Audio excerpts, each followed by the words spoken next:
उस सीन को याद कीजिए जो हम सब ने अपनी जिंदगी में हजारों बार देखा है। दिमाग में वो तस्वीर लाइए, रावण एक साधु के भेष में, भिक्षा, लक्ष्मण रेखा, सीता हरण और फिर एक शानदार भव्य सोने का चमकता हुआ दिव्य उड़ने वाला पुष्पक विमान, जिसमें बैठकर रावण सीता जी को लेकर लंका की तरफ उड़ान भरता है। यही सच है ना? नहीं, ये वो सच नहीं है जो मूल रामायण में लिखा है। और इससे पहले कि हम आगे बढ़े, ये बात मैं बिल्कुल साफ कर देना चाहता हूँ कि ये वीडियो रामायण या सनातन धर्म की आलोचना करने के लिए बिल्कुल नहीं है। ये सच को वापस लाने की एक कोशिश है।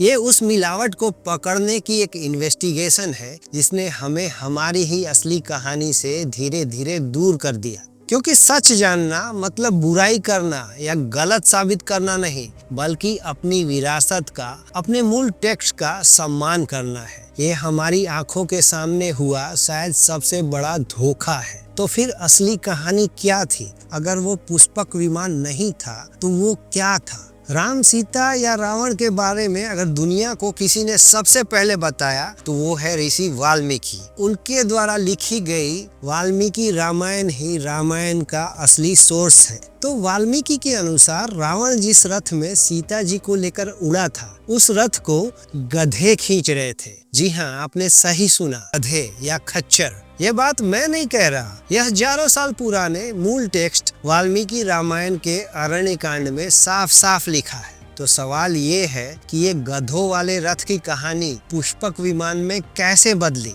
ये मिलावट किसने की? और सबसे जरूरी कि क्यों की? वाल्मीकि रामायण अरण्य कांड सर्ग 51 रावण सीता जी को जबरदस्ती अपने आकाश रथ में बिठाकर उड़ता है। हाँ, वाल्मीकि ने इसे आकाश रथ जरूर कहा था, मतलब एक जादुई रथ जो उड़ सकता था। लेकिन रुकिए, आकाश रथ का मतलब पुष्पक विमान नहीं होता। ये दोनों दो बिल्कुल अलग अलग चीजें हैं और खेल यहीं से शुरू होता है। जैसे ही रावण उड़ता है, आसमान में एंट्री होती है असली हीरो जटायु की। जटायु रावण के उस उड़ने वाले रथ पर एक तूफान की तरह भीषण हमला करते हैं और वाल्मीकि इस सीन का ब्यौरा कुछ इस तरह से देते हैं। जटायु रावण का धनुष तोड़ते हैं, उनके बाणों को तोड़ते हैं और फिर वो रथ को ही चकनाचूर कर देते हैं। और इसके बाद जटायु वो काम करते हैं जो पुष्पक विमान की थ्योरी को हमेशा के लिए खत्म कर देते हैं। पहला काम, जटायु रथ के खच्चरों यानी गधों को मार डालते हैं। दूसरा काम, वो सारथी का सिर धड़ से अलग कर देते हैं। तो आपने देखा, यहाँ सबसे पहली बात यह है कि इस रथ को खच्चर या गधे खींच रहे थे,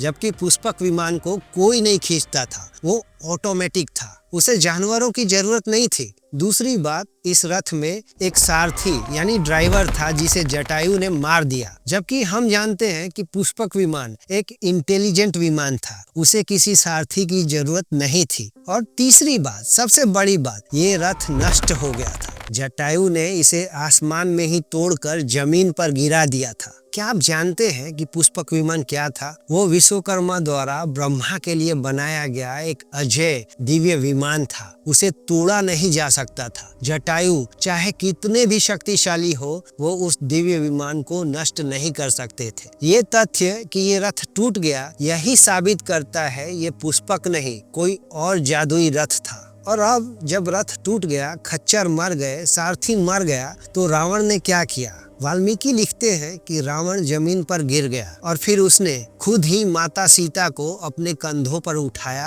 और अपनी राक्षसी शक्ति से उड़ गया। आप खुद सोचिए, अगर रावण के पास पुष्पक विमान होता तो रथ टूटने पर वो सीता जी को कंधे पर उठाकर खुद मेहनत करके क्यों उड़ता? ये तथ्य कि रावण अपना ट्रांसपोर्ट खो चुका है और उसे खुद उड़कर जाना पड़ता है, यही सबसे बड़ा शाब्दिक प्रमाण है कि वो पुष्पक विमान नहीं था। तो फिर वो असली पुष्पक विमान कहाँ था? वो भी रावण के पास ही था, लेकिन लंका में। पुष्पक विमान को वो अपने सौतेले भाई कुबेर से युद्ध में छीन कर लाया था। वो रावण का एयरफोर्स 1 था। अब आप जरा सोचिए, रावण सीता हरण के लिए एक सीक्रेट मिशन पर आया था, साधु का भेष धरकर एक गुप्त अपहरण करने। क्या कोई इतने सीक्रेट मिशन के लिए अपना एयरफोर्स 1, अपना वो विश्व प्रसिद्ध सोने का उड़ने वाला महल लेकर आता, जो मीलों दूर से ही दिख जाता? नहीं, ये लॉजिक के खिलाफ है। ये कहीं ज्यादा लॉजिकल है कि उसने इस गुप्त अपहरण के लिए एक छोटे जादुई रथ का इस्तेमाल किया हो। वही गधों से उड़ने वाला रथ। तो कहानी बिल्कुल साफ थी।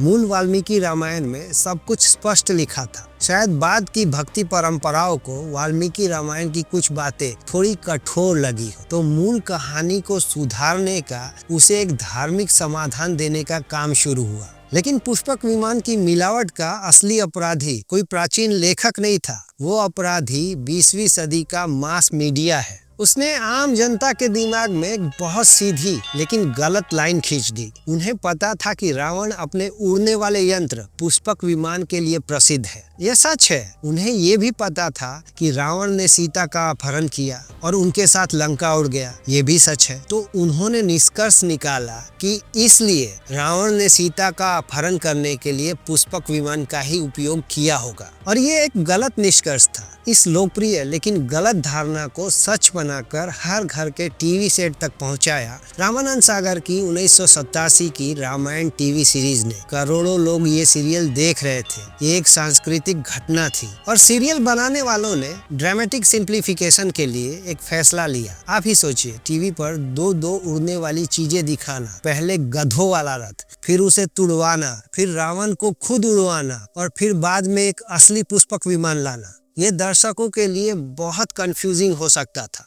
इससे कहीं ज्यादा ड्रामेटिक सिंप्लीफिकेशन ये था कि बस एक ही उड़ने वाली चीज दिखाई जाए। पुष्पक विमान रावण का आइकन था, उसकी ब्रांडिंग थी। और एक दूसरी और सबसे ज्यादा जरूरी बात, सच कहूँ तो एक गधों द्वारा खींचा गया रथ सुनने में थोड़ा कमजोर, अशिष्ट और लगभग हास्यपद लगता है। लेकिन एक भव्य जादुई पुष्पक विमान उस मॉडिफाइड भक्ति कथा से ज्यादा मेल खाता है। बस वो एक विजुअल जो 1987 में टीवी पर दिखाया गया, वो करोड़ों लोगों के दिमाग में सच बनकर छप गया। आज 40 साल बाद वही टीवी का बनाया सच हमारी रामलीलाओं में, नए सीरियल्स में और ब्लॉग्स में इस तरह से दोहराया जा रहा है मानो यही असली वाल्मीकि रामायण हो। तो ये मिलावट किसी एक आदमी का काम नहीं है। इसका जन्म हुआ एक लोकप्रिय तार्किक गलती से, जो एक स्वच्छ भक्ति कथा की इच्छा से प्रेरित थी और आखिर में मास मीडिया द्वारा इसे एक विजुअल ट्रूथ बना दिया गया और हम अपनी असली मूल कहानी से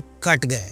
तो चलिए इसी बात के साथ इस एपिसोड को यही खत्म करते हैं। आपसे मिलते हैं अगले एपिसोड में किसी ऐसे ही जानकारी भरे टॉपिक के साथ। और अगर आप कुछ अलग देखना, सुनना पसंद करते हैं तो मेरे चैनल को जरूर सब्सक्राइब करें।